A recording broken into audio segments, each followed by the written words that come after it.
I have just returned from a pleasant morning walking through the gardens at Hall Place. The large greenhouse contains a variety of tropical plants, all densely planted around a long fish pond. As with the rest of the open gardens, everything is educational, with all the plants clearly labelled: cotton, tea, coffee, sugar cane, sweet potato, and various tropical fruits, such as banana, lemon, and orange trees, none of which will grow outside in Britain. In several places beside the fish pond are some papyrus plants, growing tall and thick, with a spray of little stems and flowers at the top in an umbrella shape.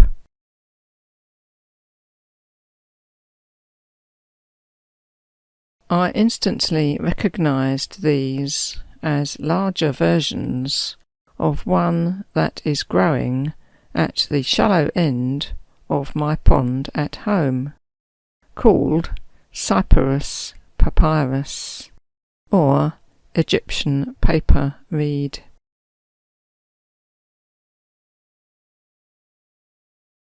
It is shapely and decorative, but unfortunately it seeds profusely, just like any other grass. And so I do my best to remove it whenever it appears, or at least snap off the flowering head to prevent it spreading.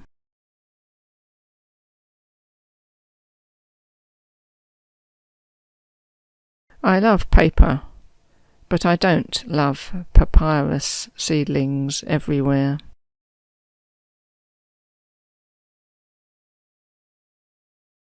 In another part of the park there were some bamboo clumps, and on the grass a few wing feathers from crows and geese.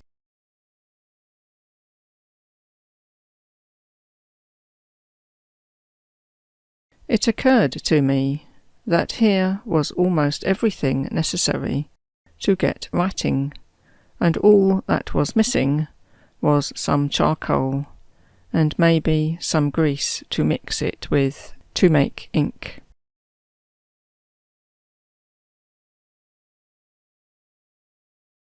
When I got home, I toyed with the idea of rescuing my papyrus plant and letting it grow in isolation in a pot somewhere, so that I could see if it was possible to make a papyrus sheet of my own.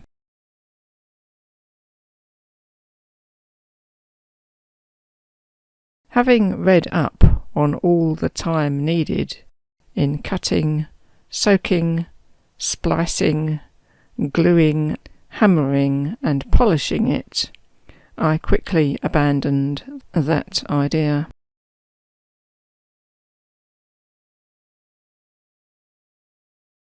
I did once buy a piece of papyrus with Egyptian hieroglyphs on it, human figures, birds, beetles, obelisks, and other shapes, in vertical rows, and a drawing or two of colourful seated personages.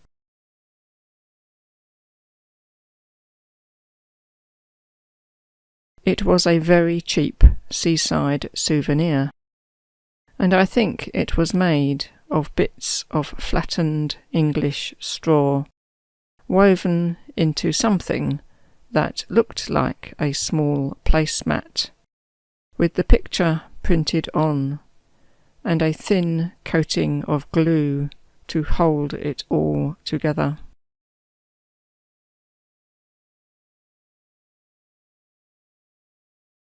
It was not long before it fell apart, and this made it look even more like a fragment of antiquity as the shreds came away.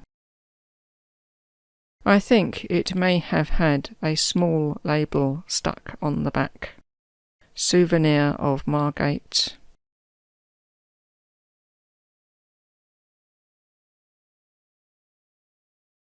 King Ramesses would have loved it, and would most certainly have immediately put it on his bedside table to remind him of his day out to the seaside.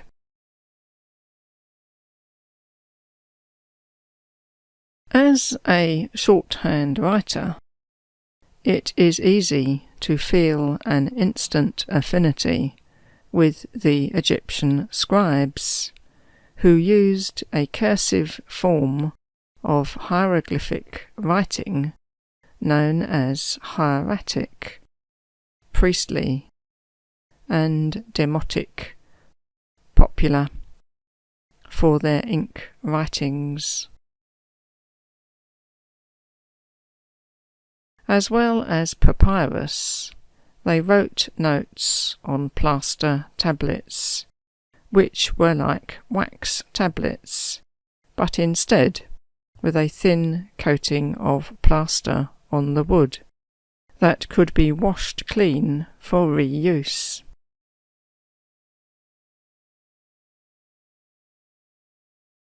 They must have occasionally had stenographic ordeals like our own, as they attempted to get all of a speech or message down with no gaps.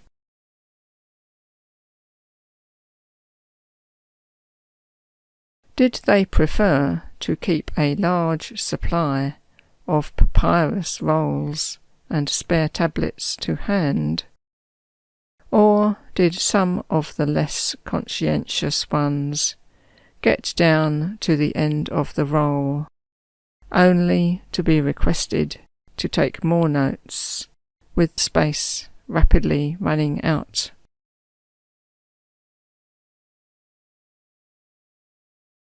Did they keep on hand a supply of good quality ink cakes and reeds? Or did some of them think they could get by with lumpy ink blocks and a blunt reed pen?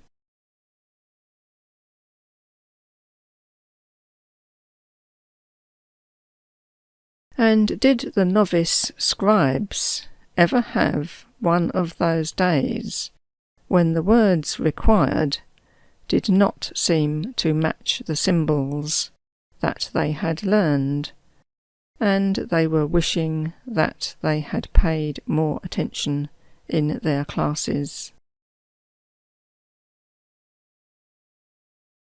I think that, just like us, it only took one of these glitches to jolt them into being better prepared for future tasks.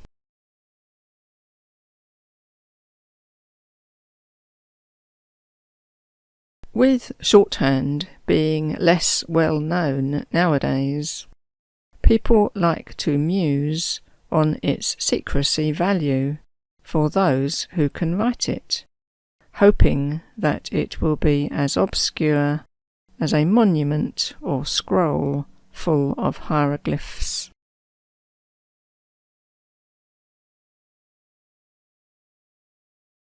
The Egyptian scribe could definitely count on this, as literacy and schooling was only for officers in the upper ranks of society, with the general population being illiterate and needing only to know their own trade or craft.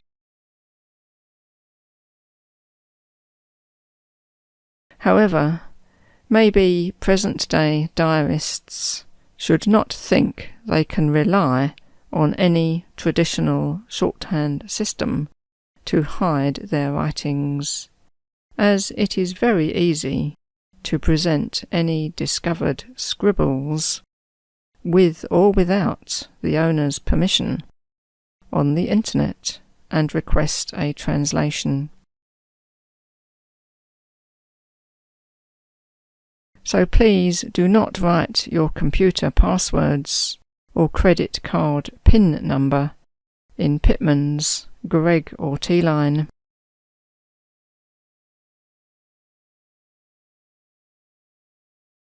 The Egyptian scribes of past millennia were no doubt perfectly happy with their papyrus and wooden writing palettes, just as we are with our writing materials. But I would not want anyone to think that laptops and tablets were merely a modern invention.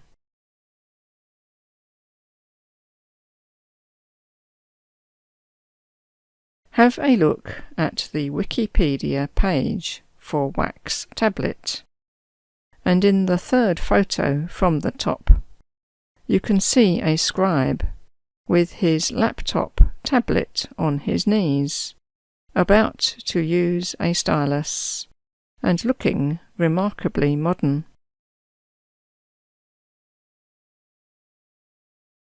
He has obviously had quite enough of typing with 2 fingers, and cannot be bothered to learn to touch type.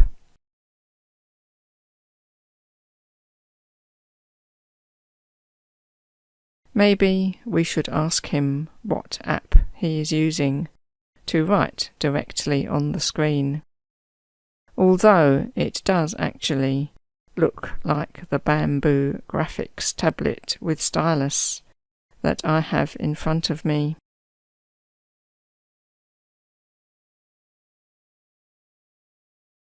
The ancient Egyptian scribes occupied a high position in their society, as they were administrators as well as writers, in control of government and historical records, and indeed all written information. They were exempt from heavy manual labour, military service, and paying taxes, because of their valuable skills.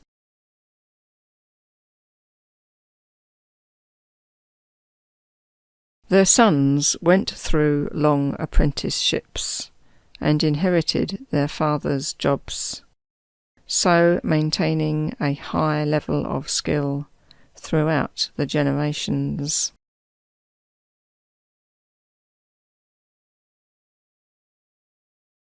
They were part of the upper classes, or even the royal court, although there were many more lesser scribes lower down the scale, for the more mundane tasks of keeping accounts and business transactions.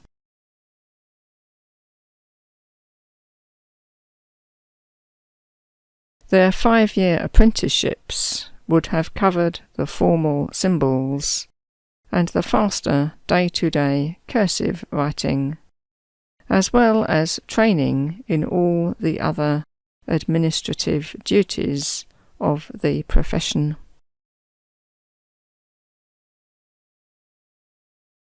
Papyrus Lansing, kept in the British Museum, is a school book containing an exhortation to become a scribe, with dire warnings to avoid the toil, pain and misery of other manual trades, and encouragement to attain the position, wealth and good life that could be enjoyed by the successful scribe.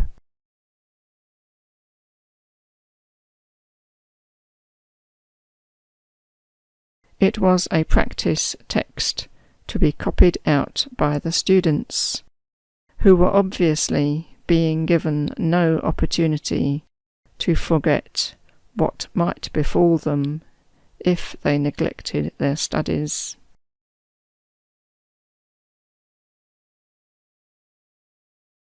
The text exhorts the student to write by day and recite the symbols by night, and be diligent with the pen, ink, and paper.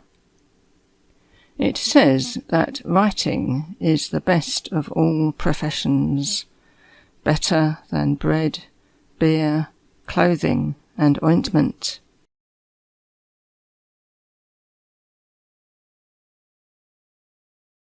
He will then gain a royal appointment as scribe, where his superior official position will protect him from all kinds of manual labour.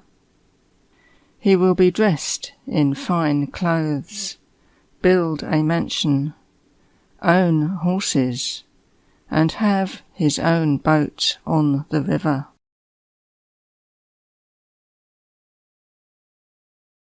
We already know how to read and write, so our shorthand is much quicker to learn, needing less than a year, maybe 6 months, to get to a good speed.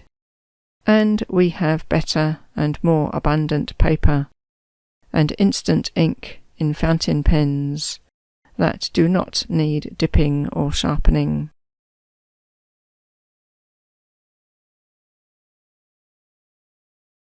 I think we can also be grateful for soft, adjustable seats and ergonomically designed desks, and that we do not have to sit for hours, cross-legged on the floor, using the standard Egyptian linen kilt stretched across our knees as a table on which to balance a writing board and paper.